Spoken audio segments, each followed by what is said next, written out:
Malaria ज्वर काया विस्तार स्वास्थ्य विभाग लाचार 4 दिन में 84 आक्रांत।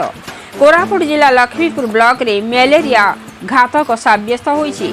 ब्लॉक रे मेलेरिया ज्वर निजर काया विस्तार करिबारे लागिथिबा बेले स्वास्थ्य विभाग लाचार होई पड़िछि। वर्तमान गत 10 तारिख सुधा 18टी आश्रम विद्यालय प्राय 84 जन छात्र छात्री मेलेरिया रे आक्रांत होइथिबा बेले आज ताहा 100 ऊर्ध्व को बढ़िथिबा जଣା पड़िछि। एने स्वास्थ्य विभाग किसी कर्मचारी निजर चाकरी बंचाइबा को जाई आक्रांतक संख्या कमाइथिबा जଣା पड़िछि। एही खबर विभिन्न खबर कागज रे प्रकाशित होइबा परे स्वास्थ्य विभाग एक्शन मोड को आसी घर घर बुली रक्त नमूना संग्रह करि नैछन्ति। वर्तमान सुधा ब्लॉक रे मलेरिया संख्या जଣା पड़ी नथिले भी अधिकांश आश्रम विद्यालय कुनी कुनी छात्र छात्री एथिरे आक्रांत होइतिबा विशेष सूत्रରୁ जଣା पड़िछि। पूर्वतन सांसद झिना हिक्कांकु मातृभूमि डुमुरी पदर ग्रामस्थित आश्रम रे सबुठु अधिक छात्र छात्री मलेरिया आक्रांत होइतिबा डाक्टर दल कहिसंती। प्रमोद कुमार जेनांक रिपोर्ट मसिया न्यूज। आपण मसिया न्यूज रो यूट्यूब चैनल को सब्सक्राइब कलेनी कि जदि करि नाहंती एबे करनियंतु। एहा सह मसिया न्यूज रो फेसबुक और ट्विटर पेज को लाइक और फॉलो करंतु। ता सह मसिया न्यूज रो ऐप आसी गलानी निज मोबाइल रो प्ले स्टोर रो डाउनलोड करनियंतु। जय जगन्नाथ। मलेरिया मोर बहुत वर्ष धरी कमी जाइथिला बहुत इंसिडेंस ए वर्ष टिके बेसी परिमाण देखा होची। स्कूल मानकर बेसी देखा होची। ता सहित अन्य जनसाधारण को सबु गाँव रे देखा होची मलेरिया ए वर्ष। स्कूल रे ए सप्ताह भितर हमर एडमिशन होइछंती 8 तारिख रे गोटे पिला जब भर्ती होता बुर्जा स्कूल 9 तारिख रे 4 जन भर्ती होते सुरिश पदर स्कूल और डुमरी पदर स्कूल 2 जन 10 तारिख रे टोटाल 12 जन भर्ती होते हॉस्पिटल रे मीनापाई स्कूल सांगना हाई स्कूल सुरिश पदर स्कूल चंपी हाई स्कूल 11 तारिख रे आज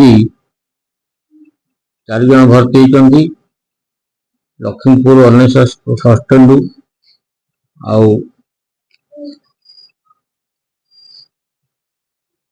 रानीबंध रंजीत गोड़ा स्कूल।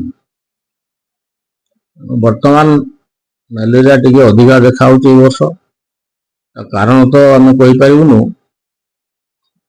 प्रकृतिर तांडव एटा केते बढ़िबो केते कमिबो।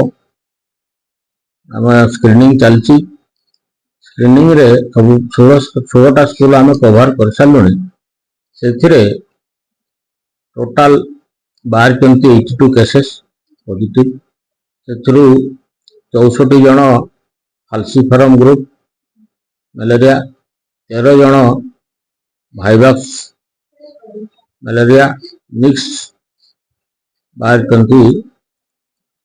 जन सब ट्रिटमेंट दिया होची।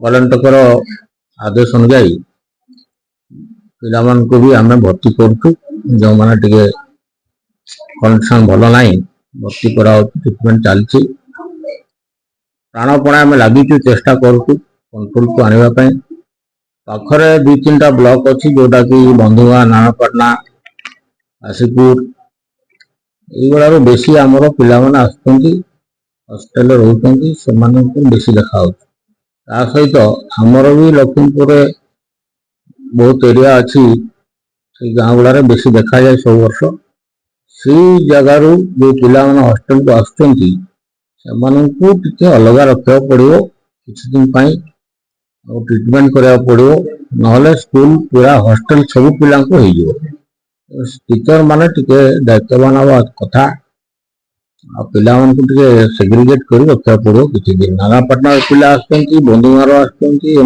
अलग जो तुम ना कौन रिमिता मियाका कोड रास्ते कौन मीनापाई स्कूल केबे आछो काली कौन है मलेरिया मलेरिया है कोड ट्रीटमेंट होतलो कि नहीं ହଉଥିଲି ଟାବଲେଟ ଖାଉଥିଲି ଟାବଲେଟ ଖାଉଥିଲ ହୁଁ। ଏବେ ଏଠି କଣ ଟ୍ରିଟମେଣ୍ଟ ହେଲାଣି? ସାଲିନ୍ ଆଉ ଇଞ୍ଜେକ୍ସନ ଦେଇଛି କଣ କହୁଛନ୍ତି ଡକ୍ଟର ସାର୍ ହେରିକା? ଏବେ ଆଉ ଗୋଟେ ଦିନ ରହିବା ପାଇଁ। ତମ ସ୍କୁଲରେ କେତେ ଜଣ ଖଣ୍ଡେ ମ୍ୟାଲେରିଆ ହେଇଛି? 4 ଜଣ। ମ୍ୟାଲେରିଆ 4 ଜଣ? ହୁଁ। ସ୍କୁଲ ତରଫରୁ କଣ କିଏ ଧରିକି ଆଇଲା? ମେଟ୍ରୋନ ଦିଦି। ସାର୍ କାଲି 3 ଜଣ ପିଲା 4 ଜଣ ପିଲାଙ୍କୁ ମେଡିକାଲ ଆଣିଲା ପରେ ତାଙ୍କ ବ୍ଲଡ ଟେଷ୍ଟ ହେଲା। ବ୍ଲଡ ଟେଷ୍ଟ ହେଲା ମ୍ୟାଲେରିଆ ବାହାରିଲା ପରେ ଆମେ ତାକୁ ଡାକ୍ତର କହିଲେ ଆଡମିଟ କରିବାକୁ। ଆଉ ଏବେ ତ ସରକାର କହିଛି 2 ଦିନ ରଖିଲା ପରେ ପିଲା ସୁସ୍ଥ ହେଲା ପରେ ଛାଡିବା ପାଇଁ। ଏବେ ସାଲାଇନ୍ ଫାଲାଇନ୍ ପିଲାମାନଙ୍କୁ ଦିଆହେଇଛି, ପିଲା ବି ସୁସ୍ଥ ଅଛନ୍ତି। ଆଉ ଆହୁରି ଗୋଟେ ଦିନ ରହିବେ, ତାପରେ ଆମେ ସବୁକୁ ଫଟୋ ଉଠେଇକି ଡବ୍ଲ୍ୟୁଙ୍କୁ ପଠେଇଲୁ। ଡବ୍ଲ୍ୟୁଙ୍କୁ ପଠେଇଲା ପରେ ଡବ୍ଲ୍ୟୁ କହିଲେ କି ତମେ ମୋଟେ ସ୍କୁଲକୁ ପଠେଇବ ନାହିଁ ଯୋଉ ପର୍ଯ୍ୟନ୍ତ ପିଲାଙ୍କ ଦେହ ସ୍ୱାସ୍ଥ୍ୟ ଭଲ ହେଇନି। ଏବେ ଚାଲିଛି ଆଉ ତାପରେ କାଲି ପଳେଇବେ ପିଲା ସୁସ୍ଥ ହେଲେଣି। ମେଡିକାଲରେ ତାଙ୍କ ପ୍ୟାରେଣ୍ଟସ ଆସି ରହୁଛନ୍ତି? ହଁ ପ୍ୟାରେଣ୍ଟସ ରହୁଛନ୍ତି, ମେଟ୍ରନ ରହୁଛନ୍ତି, ଆମର ସିସିଏ ମାନେ ରହୁଛନ୍ତି, ଆଉ ସୁପରିଟେଣ୍ଡେଣ୍ଟ ବି ଆସିଥାଉଛି, ଏଚଏମ୍ ବି ଆସିଛନ୍ତି। ଆଚ୍ଛା ବିଦ୍ୟାଳୟରେ ଛାତ୍ରଛାତ୍ରୀଙ୍କୁ ମଶାରୀ ଦିଆହେଇଛି ନା? ମଶାରୀ ଦିଆହେଇଛି। ଆଉ ସଫାସୁତୁରା ବି ଆମ ସ୍କୁଲ ପୁରା ନିଟ୍ ଆଣ୍ଡ କ୍ଲିନ୍। ଏଇ ଯୋଉ ଗାଁକୁ ଯାଇଛନ୍ତି ମଶାରୀ ଟାଣିକି ଶୋଇନାହାନ୍ତି, ଗାଁରେ ରହିଛନ୍ତି, ସେଇ ଗାଁରେ ରହିବା ପରେ ଆସିକି ସ୍କୁଲରେ ଜଏନ କଲେ, ତାପରେ ତାଙ୍କୁ ମ୍ୟାଲେରିଆ ଆଟାକ୍ ହେଲା ଆଉ।